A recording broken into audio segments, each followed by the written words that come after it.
Всем привет! Долгожданная новинка, как по мне. Посмотрите сразу на этот коробок. Небольшая камера уже видно по упаковке. И там внутри 8-мегапиксельный вариант поворотной камеры из бюджетного ценового диапазона. Магазин Ambiax на AliExpress. Часто появляются у него новинки. Этот год не так богат на новинки, но стараются китайцы что-то из того, что есть по идее, сделать новое. Кстати, новые идут процессоры. Дальше разберем камеру, посмотрим. Покажу вам, что находится внутри. По вашим просьбам создал группу чат в Телеграме для общения и помощи по теме видеонаблюдения. Переходите, присоединяйтесь. Понятно, что есть камеры с 8-мегапиксельными матрицами, со слежением за человеком, с определением лица, с приближением, зумированием, с хорошим. Следит автоматический зум. На прошлых моих видео есть такие камеры на видеообзорах, которые уже стоимость имеют приличную, и размер у них до сих пор еще такой небольшой, как раньше были, а средних размеров. Бюджетная комплектация и бюджетная камера. Размер супер маленькая. Она уже меньше ладони. Раньше хоть была с ладонь, сейчас пальцы уже выглядывают из-за корпуса. Только антенны увеличивают ее размер. В общем-то, такие камеры привыкли видеть много в таких корпусах, но все равно разница есть. Смотрите, какая разница. Корпус уже идет, верхняя часть вместе с кронштейном идет полностью литые. Нету никаких соединений, это все литье. Говорит о том, что уже у нас водонепроницаемость ее увеличена.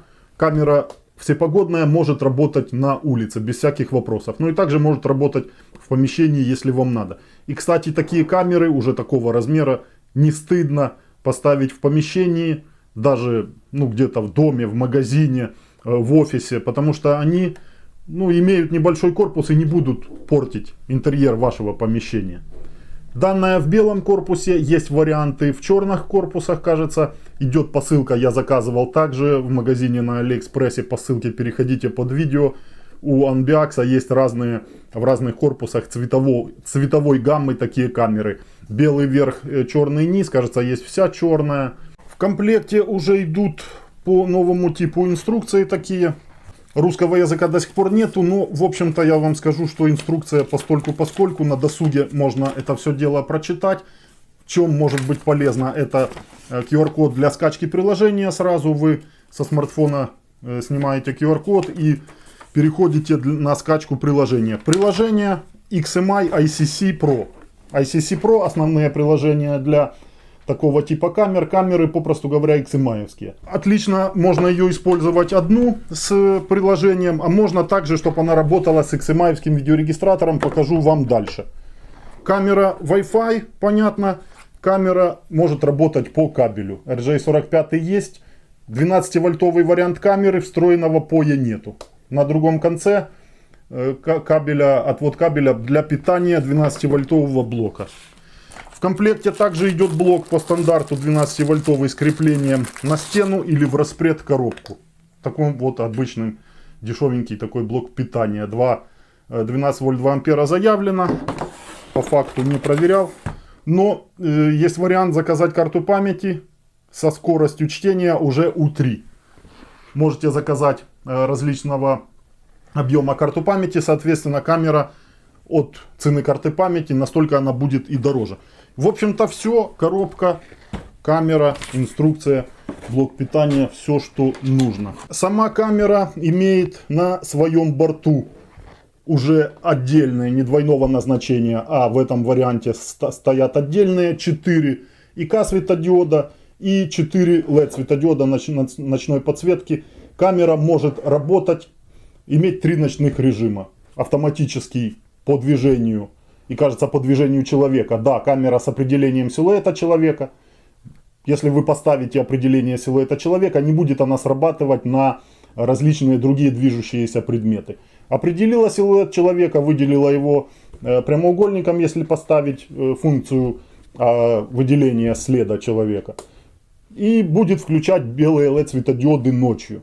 Днем слежение. Дальше посмотрим, есть ли за силуэтом человека или нет. Основной плюс этой камеры, что разрешение 4К, 8 мегапикселей, понятно. Понятно, что здесь интерполяция есть, понятно, что здесь не супер-пупер матрица стоит, попросту говоря, соответственно и стоимость. Но я вам скажу, что это разрешение, видна разница. Если сравнивать 5 мегапикселей, 3, 2 и 4К, вот 8, разница видна. Даже при цифровом зумировании картинки, на приложении, на видеорегистраторе, просто цифрой приблизили, растянули картинку свайпом двумя пальцами. И видно детализация, видна разница. С 4К детализация получше. Формат сжатия H265 уже есть. Без X натуральный 265. В связи с тем, что разрешение 4К, большое разрешение, понятно, что и формат сжатия сделан современный. Поэтому на карту памяти будет сохраняться больше видео с лучшим разрешением при формате сжатия H265. Небольшие изменения в корпусе. На задней части имеется съемная такая крышка-заглушка. В общем-то правильно, то они сюда ставили разные мягкие прокладки. Сейчас такая вот крышка жесткая. Саморез откручиваем и можем видеть внутри. От двух антенн пошли кабели внутрь. Как проверить? Просто можете потянуть за один кабель, можете потянуть за второй кабель. Вы увидите, какая антенна в реальности подключена. Все так же идет в комплекте с камерами две антенны, но это просто маркетинговый ход такой, ну, чтобы камера выглядела поинтересней, симметричней, так сказать, с двумя антеннами. Слот под карту памяти, все стандартно, под заглушкой силиконовой. Тут же видим слот на модуле. И кнопка сброса не дублируется. На отводе кабеля, кстати, нету. Убрали уже этот вариант. Кстати, хорошо, что убрали, потому что в распредкоробку будет меньше помещаться. Не 3 отвода, а уже 2. Соответственно, распредкоробку можете рассматривать для этой камеры уже меньшего размера. Ну и здесь кнопка сброса есть к заводским установкам. Микрокнопка такая. Карта памяти устанавливается, как обычно, без всяких вопросов. Взяли, открыли на отключенной камере. Вот только вы получили. Перед первым подключением установите карту. И с контактами устанавливаем к модулю до защелкивания. И в общем-то все. Заглушку можно закрывать. При условии, если вам не нужен будет сброс во время первого подключения к заводским установкам. Хорошо закрыли, и здесь все герметично. Микрофон, динамик, камера также имеет. Все это у нее на борту есть. Огромный плюс, что маленькая камера и большое разрешение. Разобрать камеру возможно. Все это конструктор. 4 винта откручиваем. Камера состоит из 2 частей. Вот этот вот шар разбираем. И видим внутри модули, собранные на стойках. В общем-то видно и процессор, маркировка его. На процессоре радиатора нету. Новый процессор установлен на Vatek. Ну и модуль с LED и ИК светодиодами под линзами.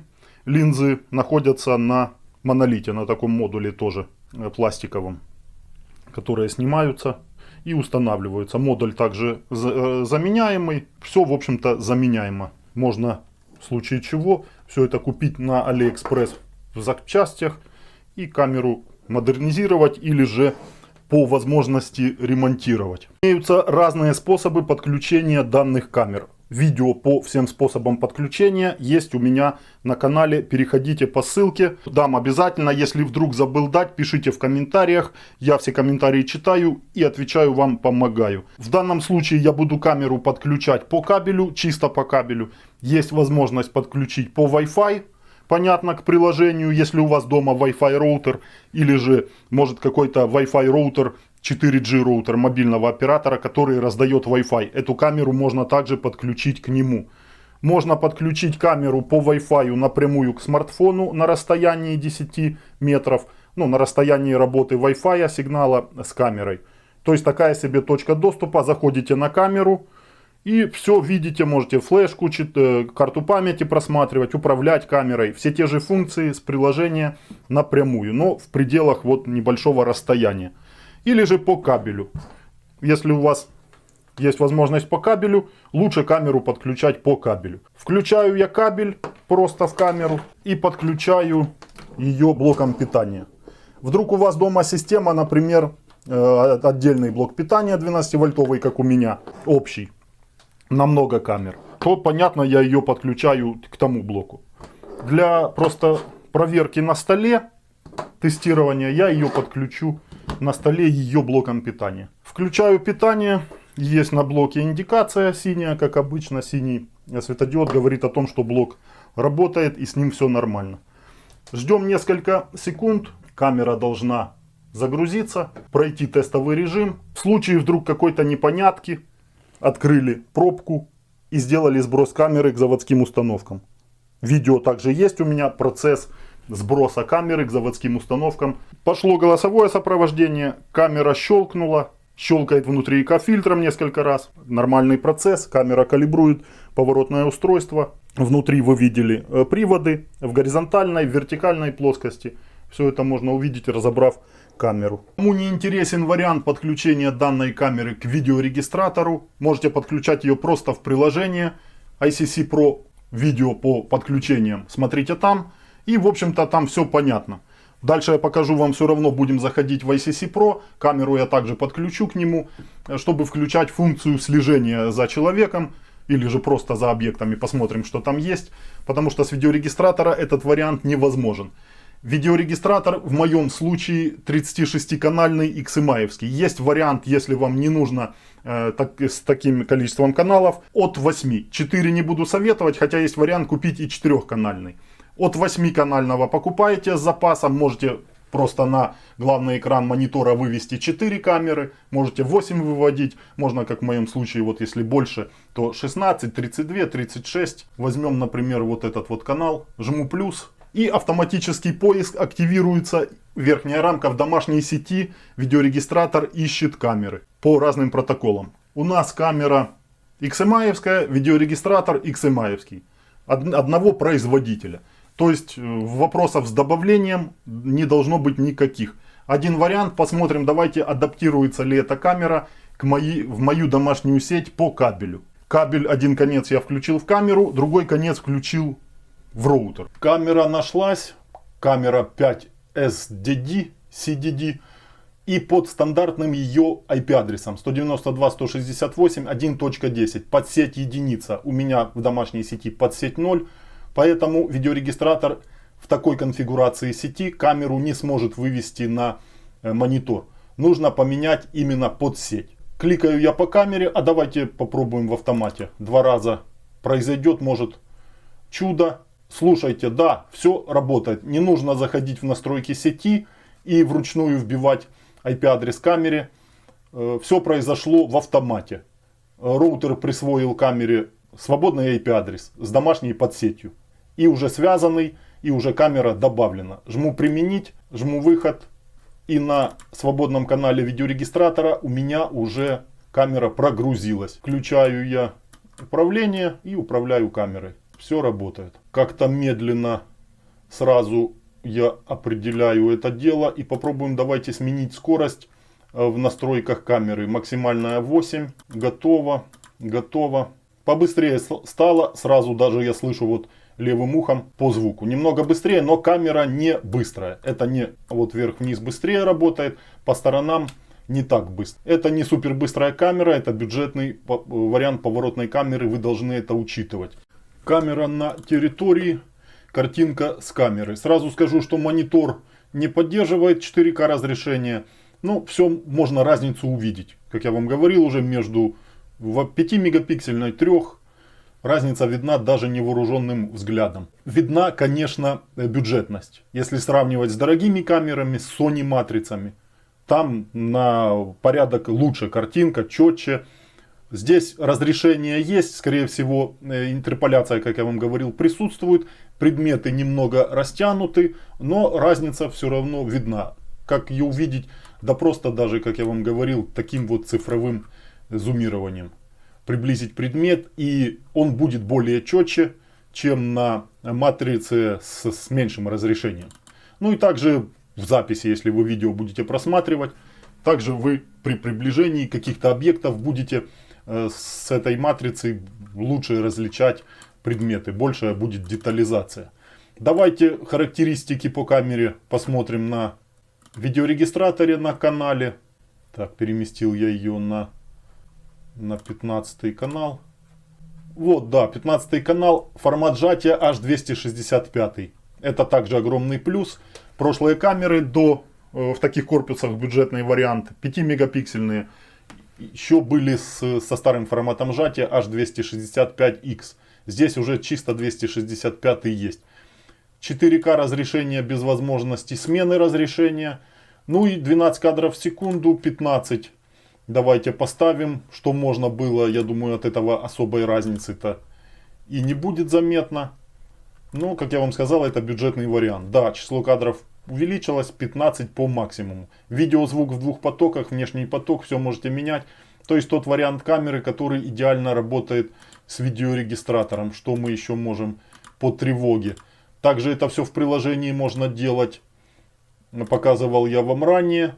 Тестовые люди. Именно силуэт человека, определение и запись по силуэту человека на карту памяти и на жесткий диск видеорегистратора и на облако. Камера также облачная. Если вы эти настройки поставили, будет она вести запись во все места, куда возможно. Карта памяти, жесткий диск видеорегистратора и облачное хранилище, если вы его активировали.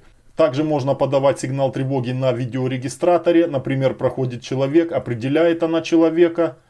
Вот смотрите, сигнал тревоги имеется в виду в динамике. Будет какая-то отпугивающая тревога или же голосовое ваше сопровождение. Приветствие краткое можно поставить даже вашим голосом. В видеорегистраторе жмем установить далее.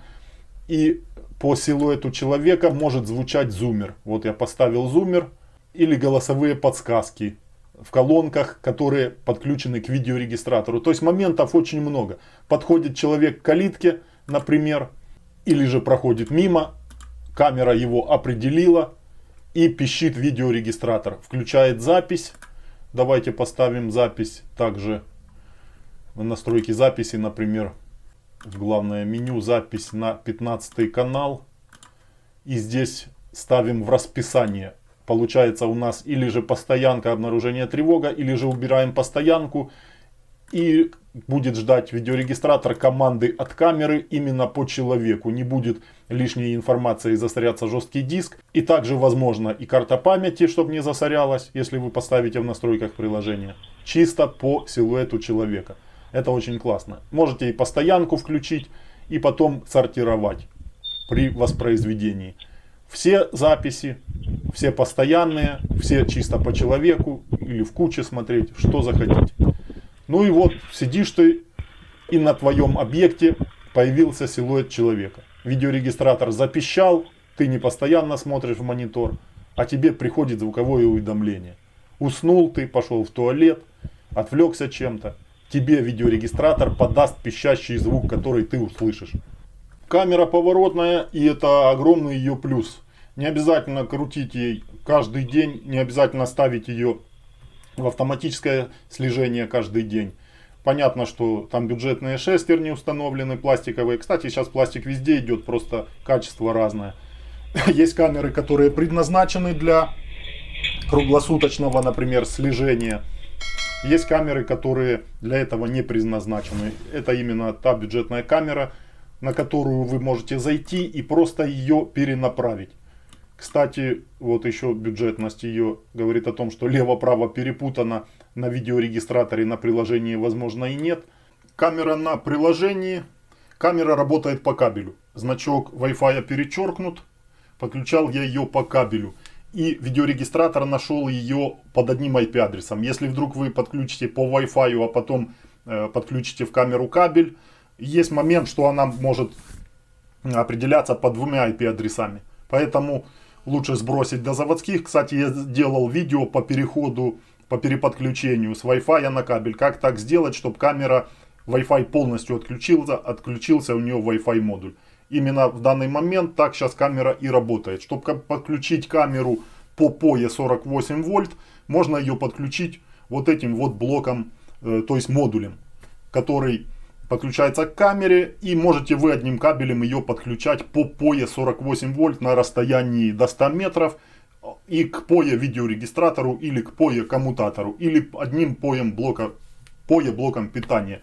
Вариантов очень много, все очень классно. Слежение. Делал я видео специально для вас, как правильно включать слежение этим камерам. Set Watch. Выбрал место, куда хочу, чтобы камера вот именно сюда возвращалась после слежения. Нажал Set Watch. И Auto Track Switch. Human Detection отключается. Все по старинке, как и было. И камера работает по слежению за движущимся объектом. Работает слежение в двух плоскостях, и это очень классно. Следит за автомобилем. Чисто за человеком камера следить не будет. Сейчас зумер включается у меня по всем моментам. То есть по всем движениям камеры. Потому что детекция человека ушла. Соответственно, видеорегистратор получает команду на все движения и включает зумер. Это можно также выключить. Вот сейчас она следит за следующим объектом. В двух плоскостях следит. Вот опасность того, что потеряет. Ну, на грани. Очень на грани. На грани потери объекта. Но, смотрите, нормально. Машина, правда, не быстро проехала. Учтите, что за близко и быстро двигающимися объектами, которые близко находятся к камере, камера может не успевать просто за ними следить, не хватит ей скорости поворотного устройства. Последила. И, кстати, watch time. Вот тот момент по умолчанию стоит 5 минут, но очень долго. Давайте поставим 5 секунд после слежения. После слежения камера 5 секунд еще смотрит в сторону объекта, который провела. И возвращается потом на заданную позицию, если вы правильно вот это вот дело включили. Видео есть у меня на канале по правильности. Камера следить будет за всеми объектами. Слежения чисто за человеком нету. Вот видите, промчался автомобиль, она раз-раз и вернулась назад после 5 секунд. Так, идет как раз женщина с коляской. Давайте посмотрим еще слежение. Но опять же, зумер тут не актуально. Работа его на видеорегистраторе. Просто не хочу я этот момент сейчас вот пропустить.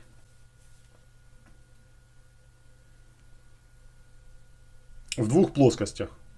Такой ценовой диапазон в двух плоскостях. Но минус, опять же, что нету слежения чисто за человеком. В такой ситуации, когда два человека, камера выберет более крупный объект для слежения.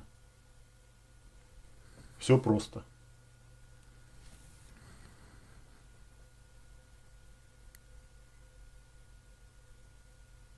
Ну, я вам скажу, что чувствительность определения людей, то есть дальность, на хорошем уровне. Кстати, момент регулировки чувствительности также присутствует, уровень. Именно определение движущихся предметов. Вдруг вас задолбало что-то, ставьте в низкий уровень. Вдруг вам надо, чтобы камера следила дальше, то есть выбирала объект дальше. Выбирайте высокий уровень. Ну вот тут пошло слежение, объекты за объектом. Хотелось бы мне сейчас включить определение силуэта человека, чтобы камера, просто не следив, пописала по людям. Ну, не удается мне сейчас, я все это переключу.